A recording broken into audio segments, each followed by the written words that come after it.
India देख रहे हैं आप, आपके साथ मैं हूं चारुल शर्मा। रुक करेंगे उत्तराखंड की खबरों का। सबसे पहले बात करेंगे चंपावत की। मुख्यमंत्री पुष्कर सिंह धामी फिलहाल चंपावत दौरे पर हैं और एक दिन के चंपावत दौरे पर पहुंचे हैं सीएम धामी। यहां पूर्णागिरि धाम में मेले का उद्घाटन करेंगे। सीएम के दौरे को लेकर कार्यकर्ताओं में उत्साह देखने को मिल रहा है। मुख्यमंत्री पुष्कर सिंह धामी एक दिवसीय दौरे पर थोड़ी देर में चंपावत के टनकपुर पहुंचेंगे। आज से शुरू होने जा रहे माता पूर्णागिरि धाम मेले का शुभारंभ भी मुख्यमंत्री करेंगे। स्थानीय प्रशासन द्वारा सभी तैयारियां पूरी कर ली गई हैं। मेले का शुभारंभ मुख्यमंत्री की ओर से किया जाएगा।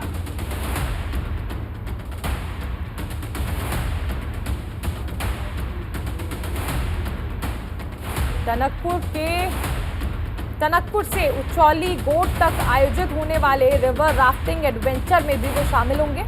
इसके बाद मुख्यमंत्री 2:15 बजे किरोड़ी नाला क्षेत्र में आयोजित हॉट एयर बलून एवं पैरामोटर एडवेंचर एक्टिविटीज का भी शुभारंभ करेंगे। एक और बड़ी खबर आपको बता दें, उत्तराखंड में 38वें राष्ट्रीय खेल की तैयारियां तेज कर दी गई हैं। राज्य को केंद्र सरकार से 100 करोड़ रुपए इसके लिए दिए गए हैं। उत्तराखंड सरकार को 500 करोड़ रुपए की उम्मीद थी। अधूरे कार्यों को अक्टूबर से पहले पूरा करने की कोशिशें यहां पर शुरू हो गई हैं। खिलाड़ियों के साथ 18,000 लोगों के शामिल होने का अनुमान है। सरकार देहरादून हल्द्वानी में विकसित कर रही है एक एक खेल गांव। खेलों के आयोजन के लिए लगभग 249.97 करोड़ रुपए खर्च होंगे।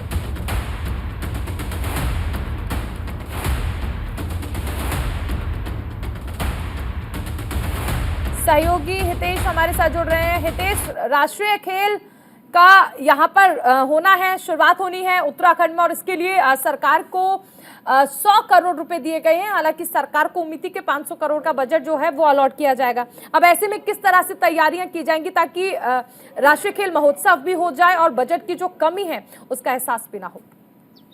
जी बिल्कुल, देखिए 38वें जो राष्ट्रमंडल खेल हैं उनकी तैयारियां उत्तराखंड सरकार कर रही है। ऐसे में उनकी जो उम्मीदें थी केंद्र सरकार से वो 500 करोड़ रुपए की थी, लेकिन जिस तरीके से 100 करोड़ की मदद अभी केंद्र सरकार से मिली है, हालांकि मुख्यमंत्री पुष्कर सिंह धामी की माने तो अभी और 200 से 250 करोड़ रुपया केंद्र सरकार से अभी राज्य सरकार को मिल सकता है। इसके एवज में अगर कोई मदद केंद्र सरकार से नहीं मिलती है तो अपने संसाधनों को लेकर जो उत्तराखंड सरकार के पास खेल से संबंधित जो भी संसाधन है उन्हीं के अनुरूप यहाँ पर खेल कराए जाएंगे। और इसके लिए 2 गांव यहाँ पर विकसित किए जा रहे हैं। और देहरादून में भी जो खेल हैं इनको लेकर बड़े स्तर पर काम चला है। 2 जगह यहाँ पर ये खेल होने हैं, तो उसी के लिहाज से मुख्यमंत्री पुष्कर सिंह धामी ने सभी अधिकारियों के साथ बैठकें कर ली है और लगातार जिस तरीके से जो तैयारियां पूरी नहीं है उनको उन तैयारियों को पूरी करने के जो निर्देश है मुख्यमंत्री ने अधिकारियों को दे दिए हैं। जी हितेश, ये भी समझना चाहेंगे कि किस तरह से तैयारियां की जा रही हैं, क्योंकि ये भी कहा जा रहा है कि खेल गांव का निर्माण किया जाएगा और इसके साथ ही लगभग 18,000 लोग जो हैं वो वहां पर पहुंचने वाले हैं। यानी कुल मिलाकर कहा जाए तो तैयारियां बहुत ज्यादा पुख्ता होनी चाहिए और ऐसी तैयारियां होनी चाहिए कि जो बाहर से लोग आएंगे उन्हें किसी तरह की कमी का एहसास भी ना हो।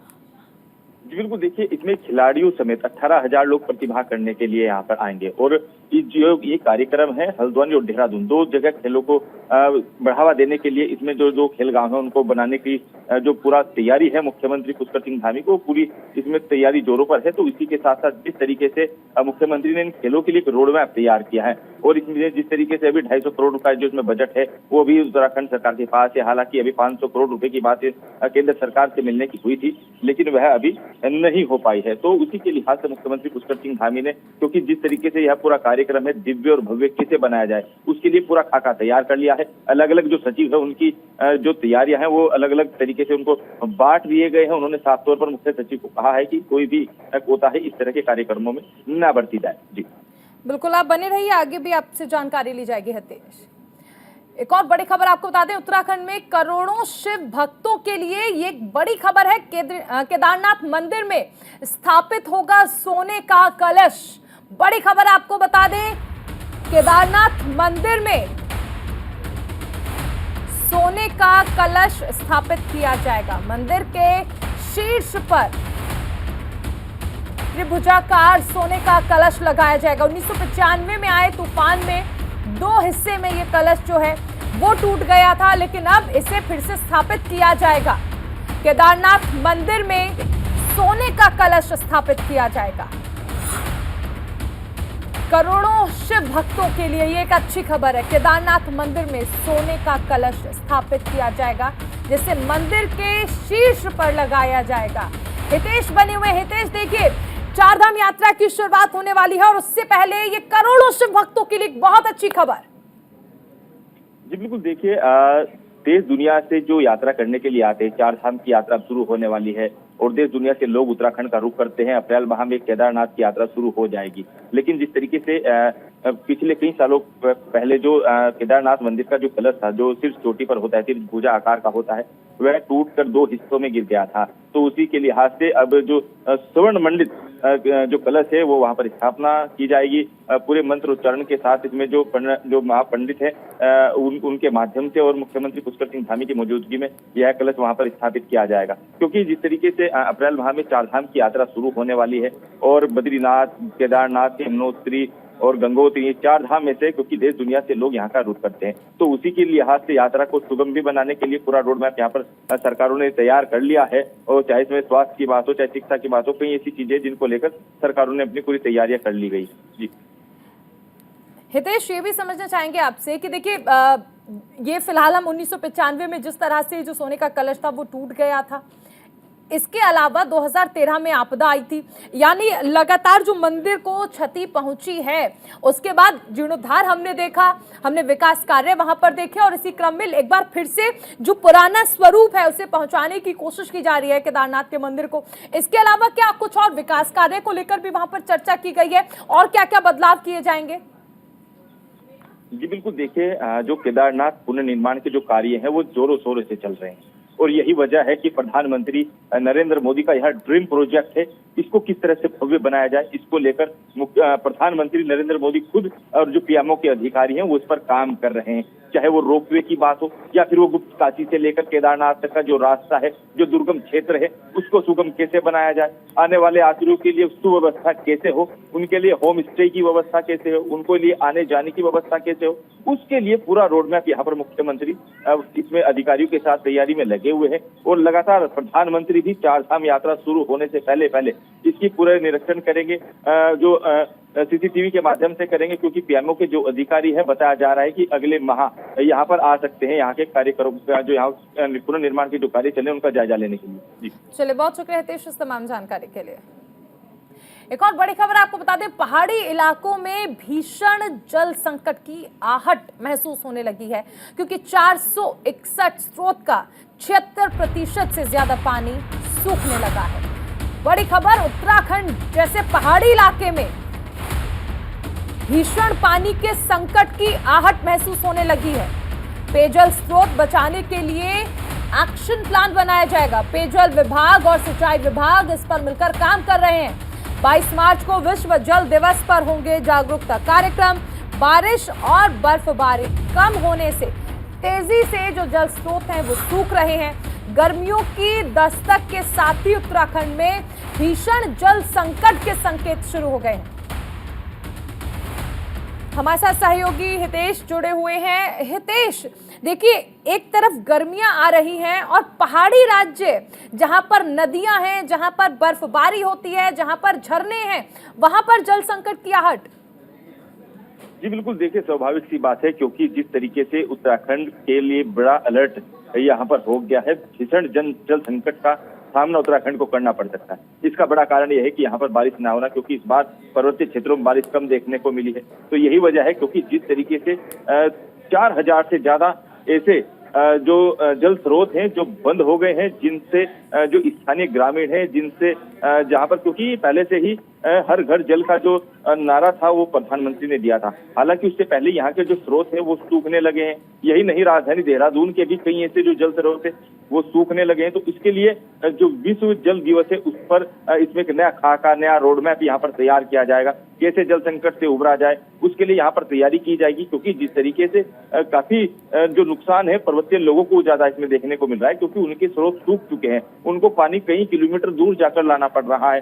कई ऐसी चीजें हैं, क्योंकि महिलाएं जाती हैं, दिक्कतों का सामना करना पड़ता है। इसके लिए पेयजल विभाग ने एक नया रोड मैप तैयार किया है। कैसे जल संकट से उबरा जाए, कैसे इन सब चीजों से बाहर निकला जाए, उसके लिए भी लगातार अधिकारी तैयारी कर रहे हैं। और जो धरातल पर जाकर की क्या कारण है, किन कारणों की वजह से यह जल स्रोत सूखे हैं, तो उसकी पूरी तैयारियों में अधिकारी जुट गए हैं। जी बिल्कुल। हितेश, ये भी समझना चाहेंगे आपसे कि क्योंकि कहा जा रहा है कि एक्शन प्लान तैयार किया जाएगा, किस तरह से वो एक्शन प्लान तैयार किया जाएगा?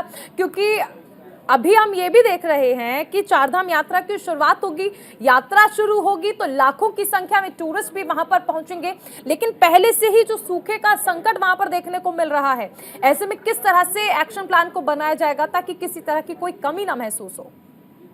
जी बिल्कुल, देखिए इसमें केंद्र के अधिकारियों की भी मदद इसमें ली जाएगी, क्योंकि जिस तरीके से हजारों की संख्या में जल स्रोत है और ये सूख गए हैं, पानी का बड़ा संकट उत्तराखंड के पर्वतीय क्षेत्रों के लोगों के सामने आ रहा है। इसके लिए जो अधिकारी हैं उन्होंने एक एक्शन प्लान इसमें तैयार किया है और आने वाले समय में मुख्यमंत्री पुष्कर सिंह धामी ने जल संकट को लेकर पेयजल विभाग को लगातार इसमें मॉनिटरिंग कर रहा है। मुख्यमंत्री ने साफ तौर पर निर्देश दिए हैं कि इसके लिए एक्शन प्लान तैयार किया जाए, उसके लिए भी अधिकारी जुट गए हैं। लेकिन सबसे बड़ी बात यह है कि आखिरकार ये क्या वजह है कि, क्योंकि अब से पहले दरारों का मामला सामने आया, जोशीमठ में लगातार भू धसाव के मामले सामने, अब जल संकट का समय इस तरह की चीजें सामने क्यों आ रही हैं, आखिर क्या कारण है, उसके लिए भी मुख्यमंत्री पुष्कर सिंह धामी ने सभी अधिकारियों को निर्देश दिए हैं कि जल्द से जल्द, क्योंकि चारधाम यात्रा शुरू होने वाली है, उससे पहले ही सारी चीजें सही हो जाए, उसके लिए मास्टर प्लान यहाँ पर तैयार करने के लिए अधिकारियों को निर्देशित कर दिया गया है। चलिए, बहुत शुक्रिया हितेश इस तमाम जानकारी के लिए। अपने बयानों को लेकर अक्सर चर्चाओं में रहने वाले खानपुर के पूर्व विधायक कुंवर प्रणव सिंह चैंपियन ने एक बार फिर से चुनाव लड़ने का ऐलान किया। न्यूज इंडिया से खास बातचीत के दौरान कुंवर प्रणव सिंह चैंपियन यूपी की सहारनपुर लोकसभा सीट से चुनाव लड़ने की इच्छा जताई। इस दौरान उन्होंने क्या कुछ कहा वो भी सुनाते हैं आपको। 2024 के लोकसभा चुनाव की तैयारी में भाजपा जुटी हुई है। हमारे साथ में जुड़े हुए खानपुर से निवर्तमान विधायक कुंवर प्रणव सिंह चैंपियन। बात कर लेते हैं किन रणनीति पर काम किया जा रहा है और सवाल ये भी रहेगा कि उनकी भागीदारी किस तरह से रहेगी, क्या वो चुनाव लड़ेंगे नहीं। चैंपियन साहब, अब 2024 का चुनाव आ गया है, आप भी सक्रिय हैं और आपकी पूरी पार्टी लगी हुई है, किन रणनीतियों पर काम किया जा रहा है? देखिए साहब, हम तो हमेशा से सक्रिय रहे हैं। मैं लगातार 7 चुनाव जीता हूं 20 साल में और एक ही क्षेत्र से जीता हूं। जितने नेता हैं उत्तराखंड में ज़्यादातर अपना क्षेत्र बदल के जीते हैं, बहुत कम है जो एक ही क्षेत्र से जीते हों। मेरा एक कीर्तिमान उसमें है 7 चुनाव जीतने का। रही बात हमारी चुनाव लड़ने का और सक्रियता का, हम तो 12 महीने 365 दिन सक्रिय रहते हैं। मैं जब पहलवानी करता था तो बरसाती मेंढक कहते थे कुछ पहलवानों को कि जब दंगल आता है जब भी मेहनत करते हैं, हम 12 महीने मेहनत करते थे। पढ़ाई वो 12 महीने करते थे, इसलिए हम कभी फेल नहीं हुए, राजनीति में कभी फेल नहीं हुए। इस बार चुनाव में इसलिए दिक्कत आई क्योंकि मेरे पैर टूट गया था, मेरे लिगामेंट टूट गए थे, मैं चुनाव में आ नहीं पाया। 3 महीने मुझे बिस्तर पर रहना पड़ा, नहीं तो चुनाव में शिकस्त ना होती। लेकिन शिकस्त भी हुई तो बहुत अच्छा हुआ, ईश्वर जो करते हैं। शिकस्त हुई तो हमारे लिए सहारनपुर लोकसभा का दरवाज़ा खुला है। हम सहारनपुर लोकसभा से अपने भजमाएंगे, वहाँ हम प्रयत्न कर रहे हैं, लोगों से मिल रहे हैं और लोगों में बहुत अच्छा रिस्पॉन्स है, हमारे मुसलमान भाइयों में, हिंदू भाइयों में, सब में, कि इस बार वाकई हमें मर्द चाहिए।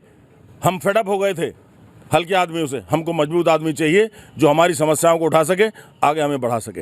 अच्छा, आइए बात केंद्र सरकार पे। आदरणीय मोदी जी का जब से एडवेंट हुआ इंडिया में, तब से भारत का मान सम्मान बढ़ा। पूरे विश्व में अमेरिका कितना सम्मान करता है, सिर्फ मोदी जी की नीति की वजह से।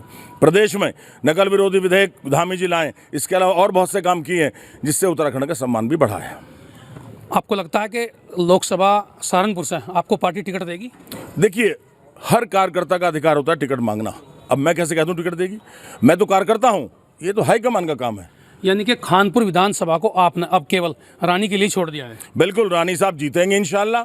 और हाई कोर्ट में हमारा इलेक्शन पिटीशन चल रहा है, उसके अलावा भी और चीज़ें चल रही हैं जो अभी मैं खुलासा नहीं करूंगा।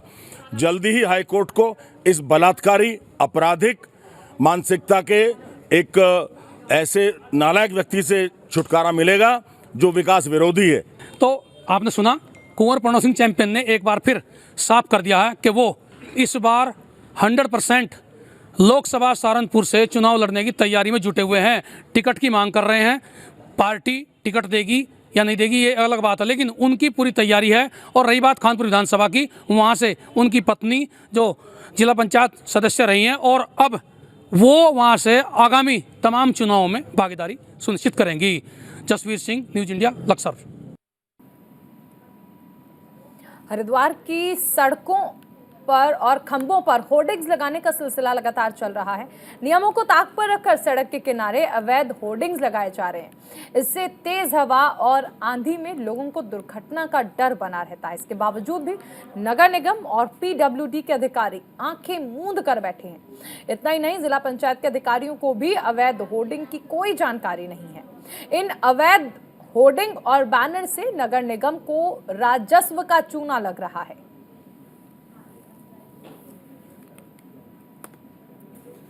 सहयोगी संजय पुंडीर हमारे साथ जुड़ गए हैं।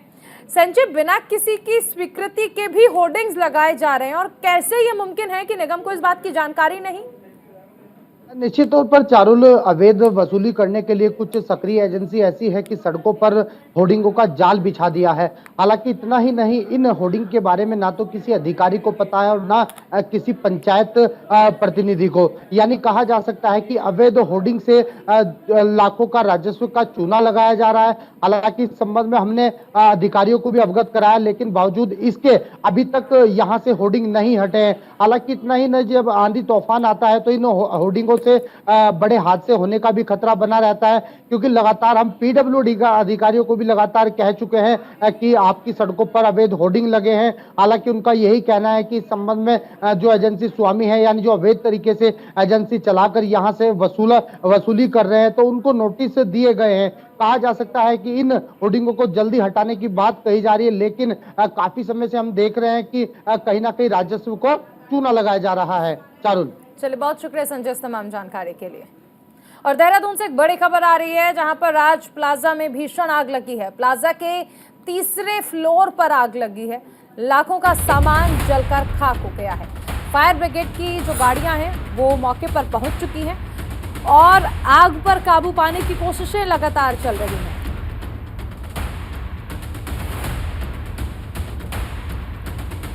बड़ी खबर देखिए, इस बिल्डिंग में आग लग गई, इस प्लाजा में, जहां लाखों का सामान जलकर खाक हो गया। देहरादून से ये खबर, जहां पर अचानक ही आग यहां पर लग गई,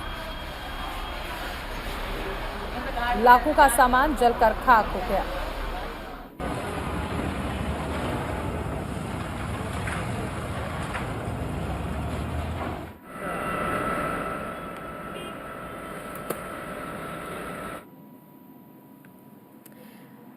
वहीं अब खबर उत्तरकाशी से है, जहां इन दिनों लोग नेटवर्क की समस्या से जूझ रहे हैं। दरअसल भटवाड़ी ब्लॉक के बंगेली गांव में लोग होम स्टे के जरिए अपना जीवन यापन करते हैं, लेकिन नेटवर्क ना मिलने से ये लोग प्रचार प्रसार नहीं कर पा रहे, जिसके कारण रोजी रोटी का खतरा बना हुआ है। लोगों का आरोप है कि नेटवर्क के संबंध में कई बार ज्ञापन दिया गया, लेकिन अभी तक कोई कार्रवाई नहीं की गई।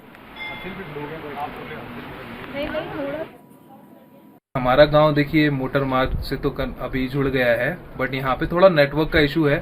पीछे गांव तक नेटवर्क आता है, बट हमारे गांव में अभी फिलहाल नेटवर्क नहीं है। तो मेरी सभी लोगों से यही अपील है कि यहाँ हमारे गांव में नेटवर्क प्रदान करें, जिससे और लोग जुड़े यहाँ पर आएँ और वो लोग वर्क फ्रॉम होम भी करें, ज़्यादा से ज़्यादा दिन बिता करके जाएँ। ऑसम एक्सपीरियंस यार, अभी तक इस वैली में इंटर करते यार जो खूबसूरती से स्वागत हुआ ना, मतलब एक्चुअली हमारा तो शौक ही है यार रिमोट एरिया में जाना।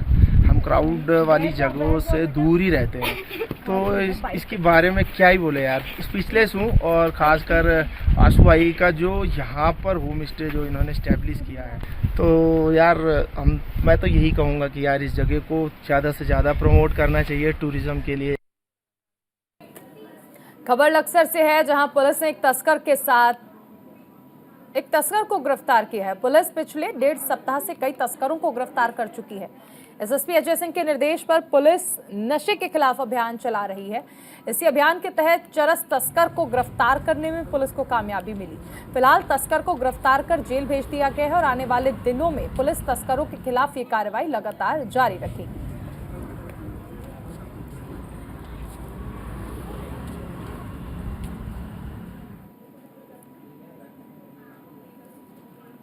चरस के साथ तस्कर को देखिए गिरफ्तार किया गया है। लक्सर पुलिस को ये बड़ी कामयाबी मिली है। दरअसल लगातार तस्करों पर शिकंजा कस रही है पुलिस और ऐसे में अब से पहले भी कई तस्करों को गिरफ्तार किया गया। फिलहाल चरस के साथ इस तस्कर को गिरफ्तार किया गया लक्सर पुलिस के द्वारा, जिसे एक बड़ी कामयाबी माना जा रहा है। तस्करों के खिलाफ जो अभियान चलाया जा रहा है पुलिस की ओर से, उस लिहाज से पुलिस को ये बड़ी सफलता हाथ लगी है।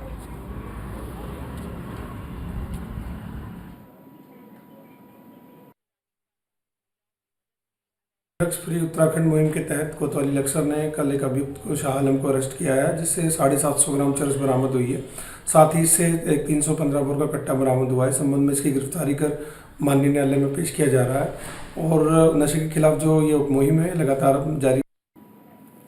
और इसी के साथ इस बुलेटिन में फिलहाल इतना ही। आप बने रहिए न्यूज़ इंडिया के साथ।